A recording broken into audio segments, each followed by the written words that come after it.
آپ کے ملتان والوں کے لیے خاص کر اعزاز کی بات ہے کہ سب سے پہلے حضرت مولانا حق نواز جھنگوی شہید اور رحمۃ اللہ تعالی علیہ کے حکم پر سب سے پہلے 22 جمادی الثانی کو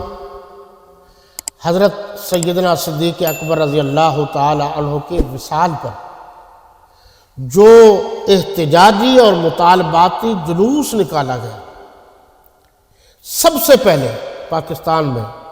وہ ملتان میں نکالا گیا اور باضابطہ اجازت لے کر نکالا گیا۔ نمبر 2،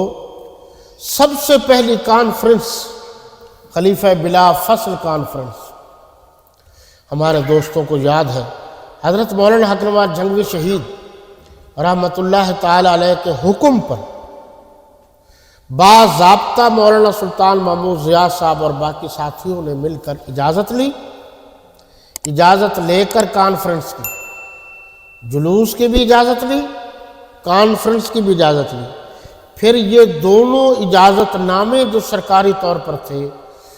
ان کو اپنے پاس حضرت جھنگوی شہید نے لے لیا اور پورے ملک میں مختلف شہروں میں دکھا کر دوسری اجازتیں لی۔